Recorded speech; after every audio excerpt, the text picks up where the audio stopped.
Hello. Where the hell are you? What's going on? Stop messing around. Mike's voice was trembling over the phone. He seemed very angry.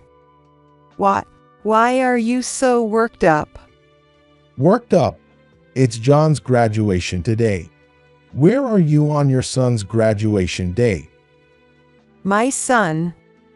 When I asked with a raised tone, Mike shouted irritably. John, all the other kids have their families with them at the graduation. I'm the only one here alone. Families are supposed to attend these things together. He was clearly furious, but that didn't matter to me at all. I continued without a care. I don't have a family. Huh? Mike gasped softly on the other end of the line. Do they have no idea what they've been doing to me for the past 13 years? How they've treated me? If so, fine. Whether they're aware or not, I'll do things my way. I won't let them have their way anymore. My name is Anna. I'm a 40-year-old part-time housewife. I've been married to Mike, who often says being a housewife must be easy. I'm so jealous, for 13 years.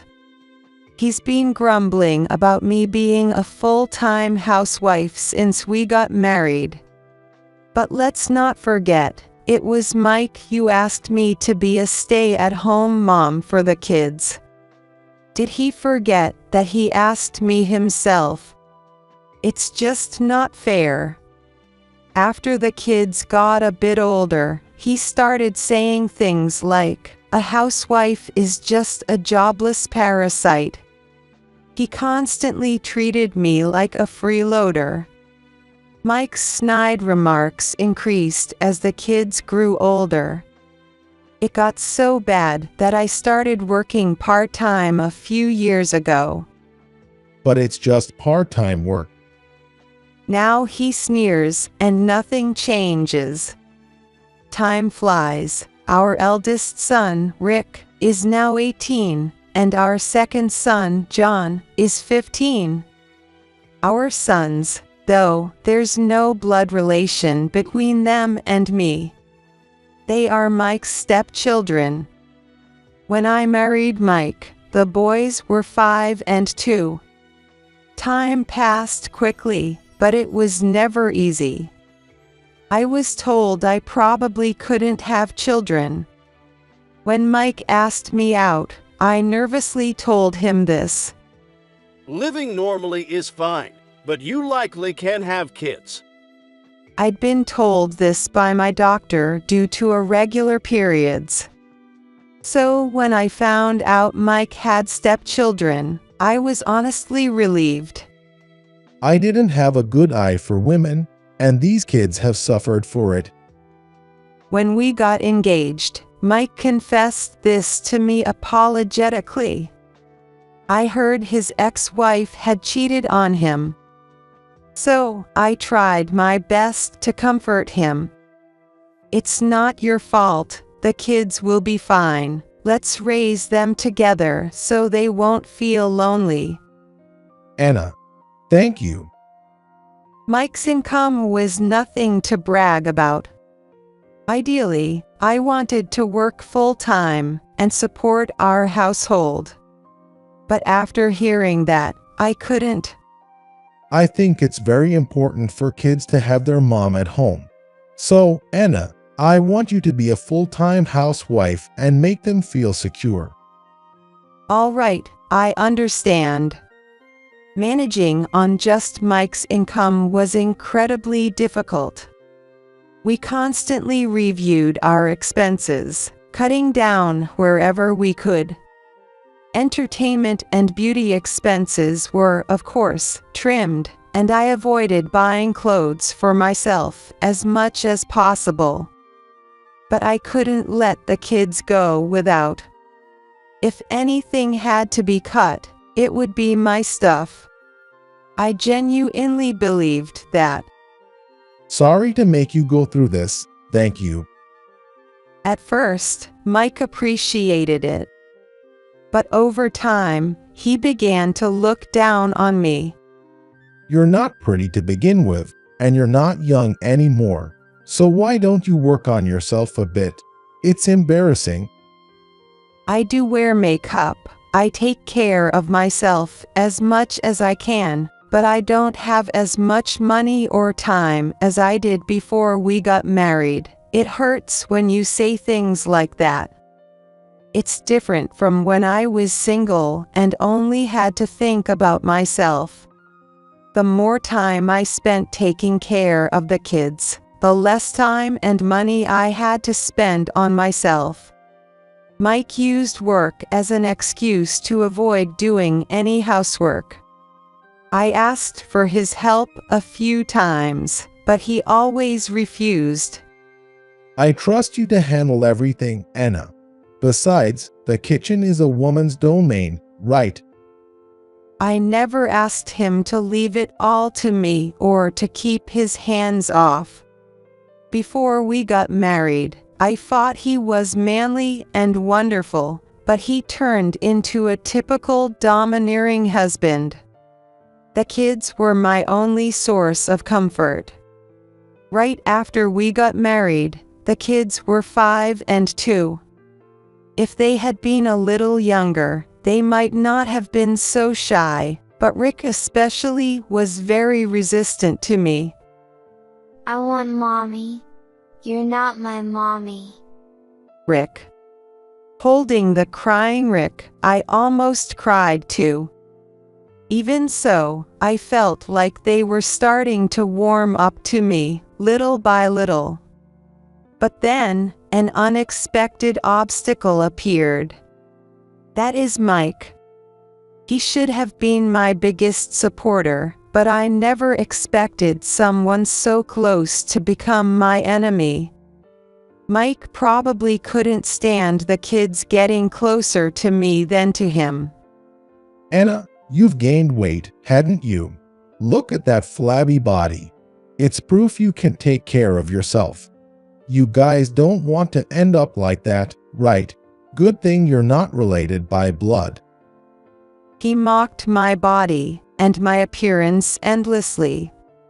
Once you stop caring about your looks, it's over. Anna's unemployed, so she doesn't meet people and loses any sense of beauty. You guys better be careful. I couldn't stay quiet after that. Hey, can I talk to you for a second? It's one thing to think that or say it to me, but don't insult me in front of the kids. Of course, it made me feel terrible, but more importantly, I couldn't bear the thought of the kids picking up Mike's way of speaking. That was the one thing I wanted to avoid. Kids are still growing and absorb everything, both good and bad. Mike, their father, was openly looking down on me, their mother, even if I'm not their biological mother. I didn't want them to see that. What's that? You're just upset because I hit a nerve, right? Don't use the kids as an excuse. Yeah, it hurts to hear that, but I'm really worried about the kids' future. Shut up. Stop blaming others. I'm not insulting you. I'm just stating facts. It's ridiculous to say we can't speak the truth. Even though I explained calmly, Mike flew into a rage and wouldn't listen anymore. Instead, his insults towards me escalated. And whenever I tried to discipline the kids, Mike would invariably interfere. Hey Rick, look, there are still some small veggies left on your plate. Let's finish everything, okay? During the meal, I noticed the scattered vegetables left on Rick's plate and casually pointed it out. From beside me, I heard a loud sigh, and Mike grumbled irritably. You're unemployed with no income, yet you sure are good at nagging. It's the usual pattern. Mike looks at Rick and John, tilting his head as if seeking their agreement. I'm not nagging, I'm just pointing out manners, so they won't have trouble in the future. Ha! You're going out of your way to do that for kids that aren't even yours. I felt my head heat up. How could he say such things in front of the young children? I was too stunned to find the right words. I felt so pathetic. From that day, I started avoiding conflicts with Mike and tried to keep him in a good mood. I didn't want the kids to see us arguing. Mike was a simple person.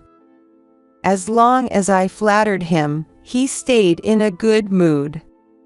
I knew this was the wrong way, but I couldn't think of any other way. Divorce would be the easiest solution, but what would happen to Rick and John then? I couldn't abandon them. So, I focused on keeping things as peaceful as possible. I did my best to make it my top priority. And then, before I knew it, 13 years had passed, bringing us to the present. The brothers, you were so young then, had been completely influenced by Mike. Their thinking mirrored his, even though their appearances didn't. Because Mike belittled me in front of the kids, they started to think it was normal. They began to insult me openly. Hey, wait a minute. Rick called out to me, frowning. My friends are coming over tomorrow. You should go out. It would be embarrassing if they saw you. If you were younger and prettier, I wouldn't have to deal with this. It's such a hassle. All right. It wasn't just teenage embarrassment. He genuinely thought I was an embarrassment. I had become accustomed to such hurtful remarks as they were repeated over and over. Oh, leave some money before you go. And did you iron the clothes I asked for? Also, the college application deadline is coming up. Take care of it. Even though he said he was embarrassed to be seen with me, he still relied on me for everything. He had inherited this trait from Mike. Then John chimed in from the side. Hey, did you check out the tutoring places for me? Oh, and don't forget, I've got a practice session tomorrow. You'll need to give me a ride. Without waiting for my response, Rick and John returned to their rooms. To them, it was only natural to ask me to do things for them. There wasn't a shred of gratitude. It probably never even crossed their minds. At dinner, the root of all this and the brothers' role model, Mike, looked at me with a puzzled expression and brought up a subject. You should start working and earning money. What? Mike sighed dramatically and exaggeratedly slumped his shoulders. Do you realize how long I've been supporting you? I've been lenient, but how many years have you been unemployed now? Are you thinking at all? His words made me put down my fork in anger. I'm not unemployed. Since John started elementary school, I've been working part-time. That's right. When the kids were too young for school, I was a full-time housewife because it felt wrong to leave them alone. But once John started school, I took up a part-time job in the mornings.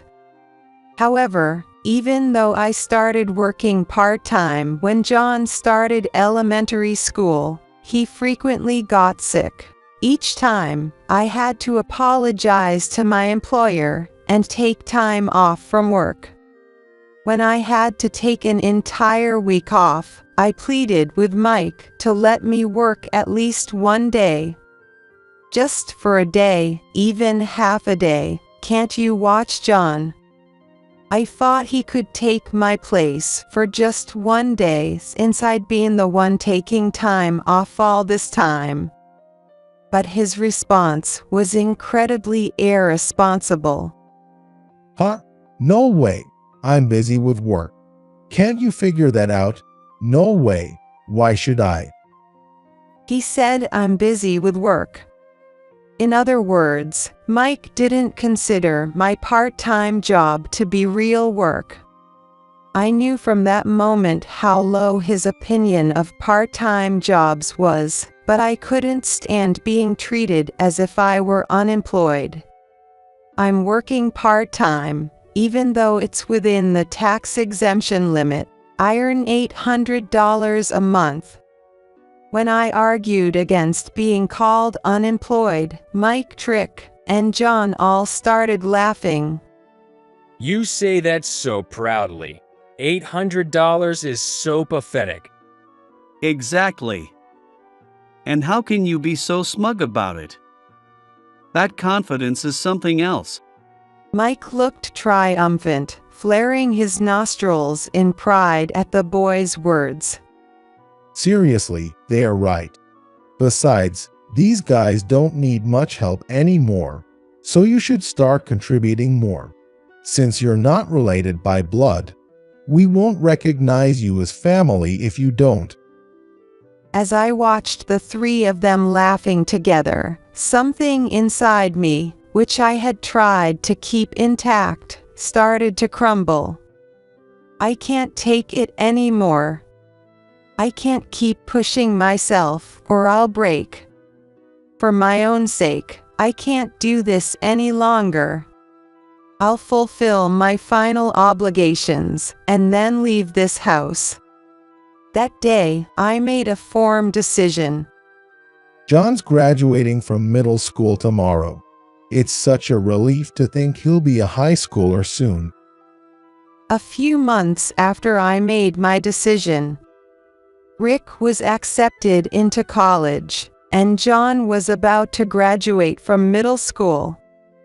At night, after the kids had returned to their rooms, I was washing dishes when Mike, in a good mood, drank his alcohol behind me. Honestly, before I married you, I was really struggling with what to do. Mike, slightly drunk and feeling good, started talking more. My mom said she couldn't watch Rick and John anymore. I was thinking of putting them in a facility. But then I married you just in time. I'm really lucky. I had vaguely heard this story from my mother-in-law shortly after getting married. Mike had taken in the kids, but had mostly left their care to his mother. For a woman nearing 60, taking care of young children must have been physically demanding. Eventually, she couldn't handle the burden anymore and told Mike to take responsibility. That's when he married me. Really, from start to finish, I've just been convenient for you. I'm amazed at myself. Huh? What's the matter? Are you sulking? Don't be a pain. Once both of them get jobs, let's go on a trip or something. That should make you happy, right? I deliberately made noise as I washed the dishes, pretending not to hear Mike's words. When I finished, I sat across from Mike and kept pouring him drinks. Here, drink more. Tomorrow is John's big graduation day. Oh, that's right. You're finally being thoughtful. Mike, pleased, drank glass after glass, his face turning red. In the end, there were so many bottles and cans scattered around that I couldn't tell how much he had drunk. The next day, I was riding the train with a clear mind. The graduation ceremony should be starting about now. I muttered to myself, gazing out the train window and enjoying the peaceful moment. When was the last time I felt this calm? I glanced at my phone, which was on silent mode, and saw a flood of missed calls. Most were from Mike. There were also a few missed calls from Rick. Judging by the number of missed calls, they must have been in a panic this morning. Normally, Rick and John were early risers. Even without my wake-up call, they would come downstairs on time. So, one of them must have found Mike asleep at the table this morning. I even left several alarm clocks around Mike as a favor. So, they probably didn't oversleep and miss the graduation ceremony. Well, the real problem starts from there. I left the suit, tie, and socks for the graduation ceremony in the closet and left the house. As a final act of kindness, everything was washed or dry cleaned. Normally, anyone would be able to dress themselves if everything was prepared like that. But Mike isn't normal. For the past 13 years, he has relied on me for everything. He probably didn't even know which suit to wear for the graduation ceremony. Normally, you'd prepare the night before. I know Mike wouldn't have done that. Even if he got drunk or passed out, he always had me to clean up the mess. I wonder how they felt when the person they depended on suddenly disappeared. I was curious about their reactions. Did they panic? Maybe they got furious. Either way, it doesn't matter to me now. After a while, the train arrived at my destination, and I got off with my luggage.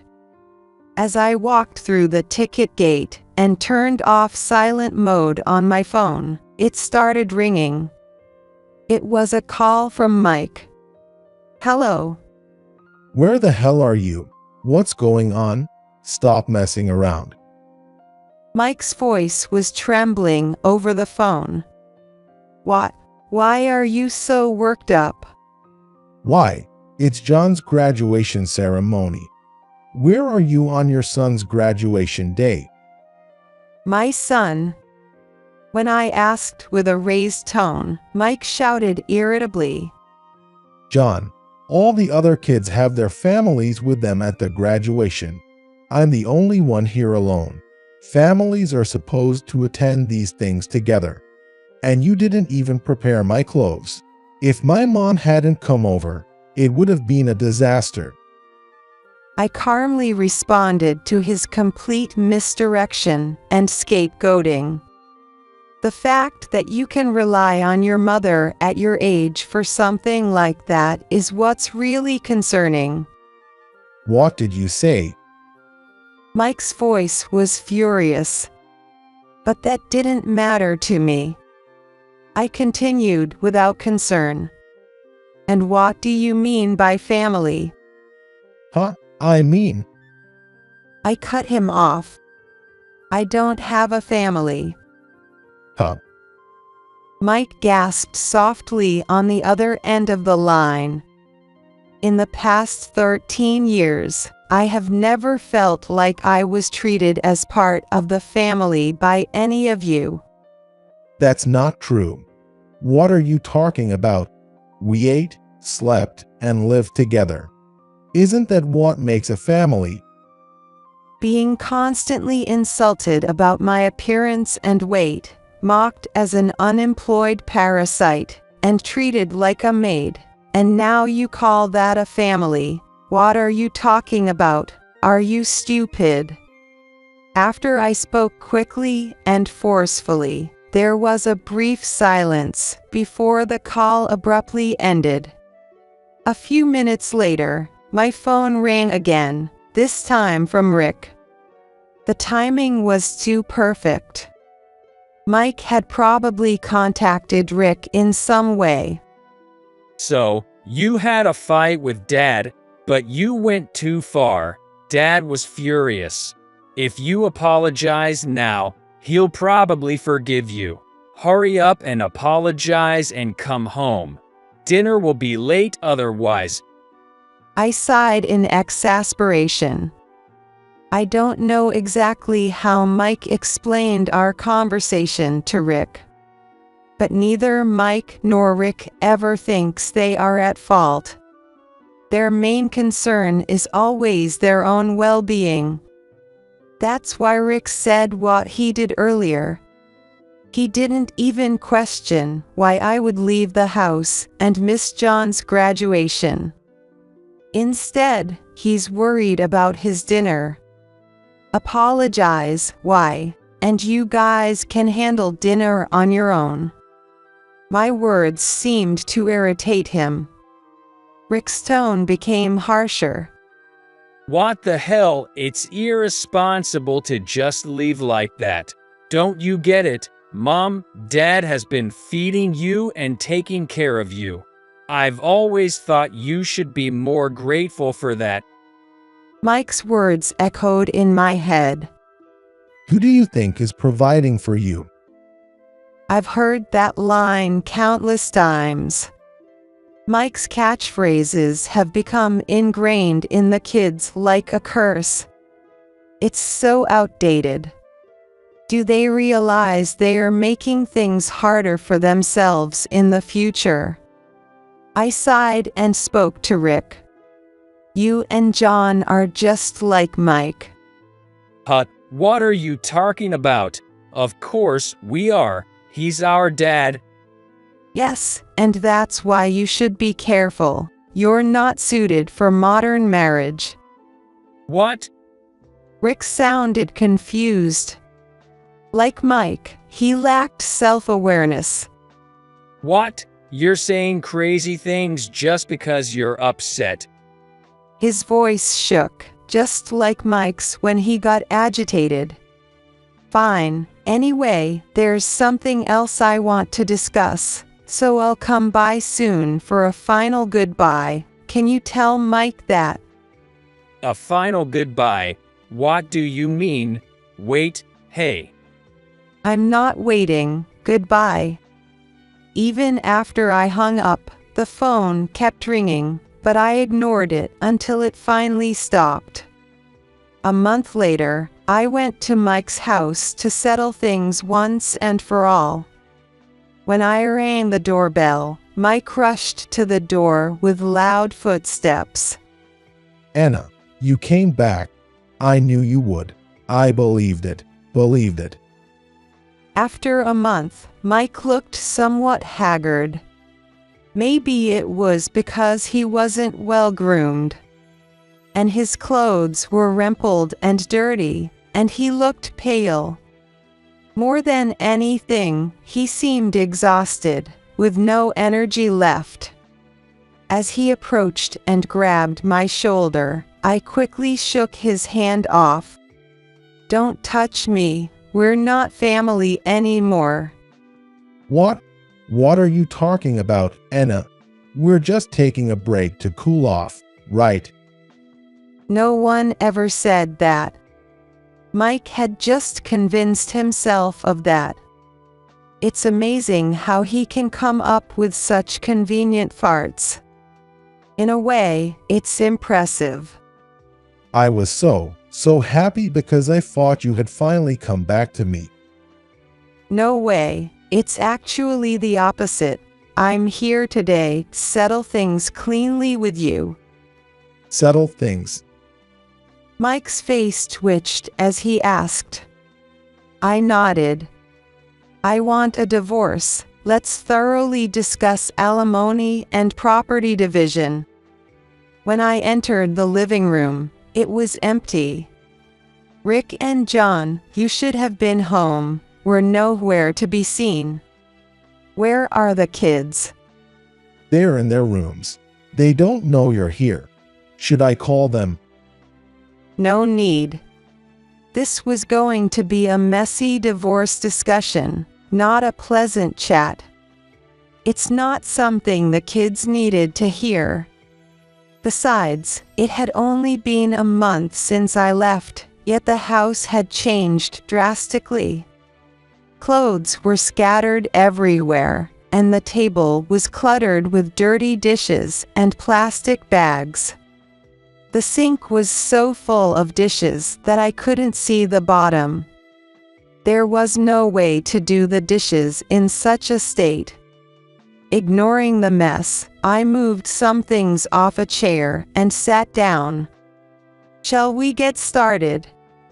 I wanted to settle this as quickly as possible. As soon as I sat down at the table, Mike kneeled at an unbelievable speed.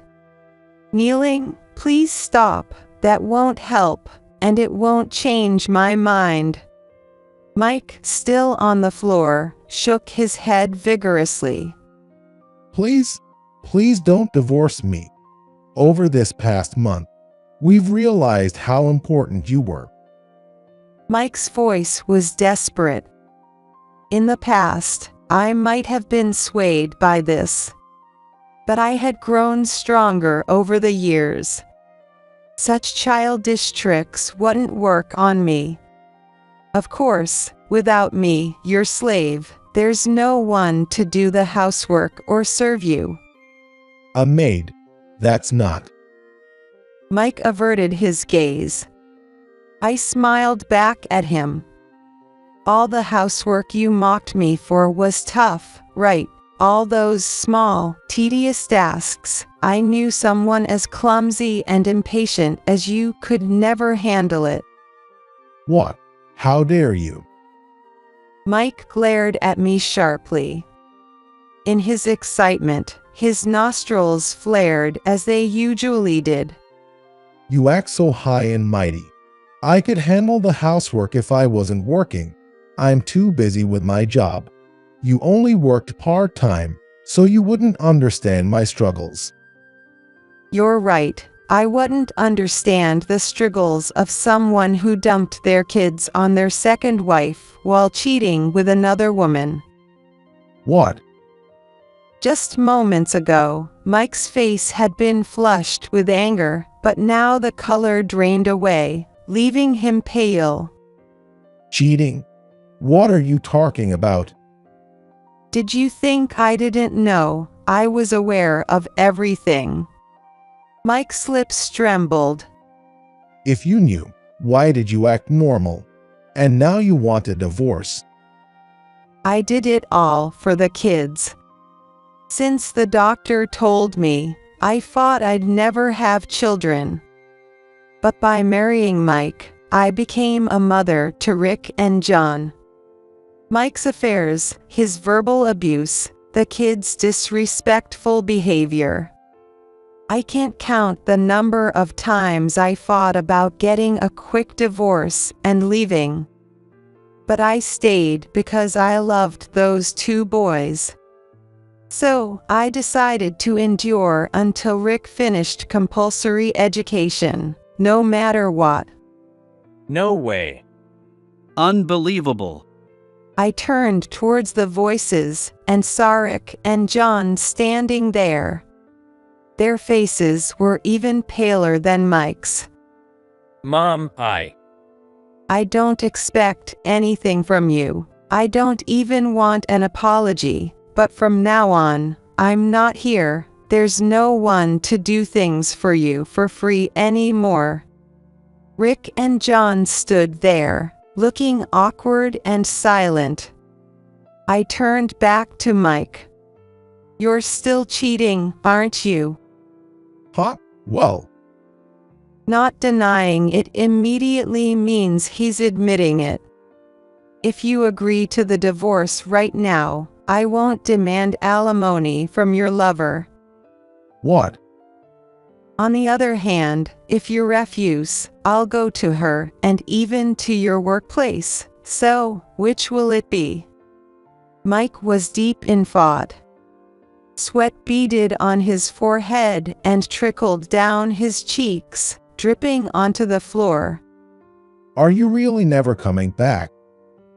Tears welled up in his pleading eyes. Absolutely not.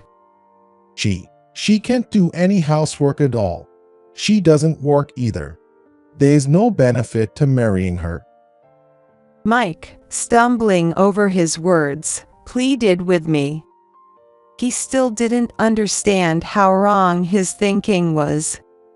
What do you mean by benefit? You need to understand that you shouldn't expect benefits from family. What did you ever give me? All I got was suffering. I am sorry. Don't expect from others what you can't provide yourself. 13 years of resentment slipped out.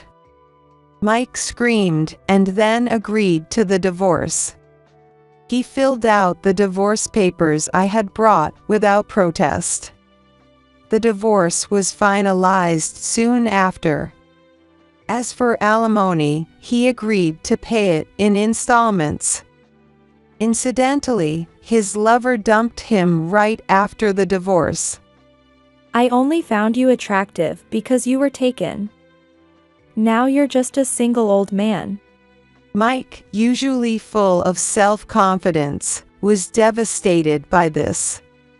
Hearing that he was without benefits and unattractive from both me and his lover was a considerable shock for him. Even though it was just the truth, he couldn't accept it. This shock affected his work, causing him to make frequent mistakes. Both kids seem to have changed a bit. Rick, in particular, is desperate to change. He was harshly dumped by his first girlfriend, who told him, "I don't need an outdated boyfriend like you.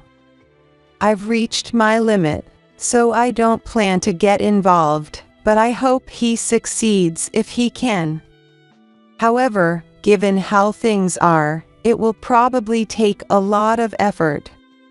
Now, I've started a new life near my hometown. It's my first time living alone since before I got married. I decided to quit my previous part-time job and look for a full-time position near my new place. It might be tough at my age, but part-time work left me with too much free time. Though I had been overworked before, having nothing to do didn't suit me. If I can't find a full-time job, maybe I'll take on multiple part-time jobs. Or maybe I'll find a new hobby. That's what I've been thinking lately.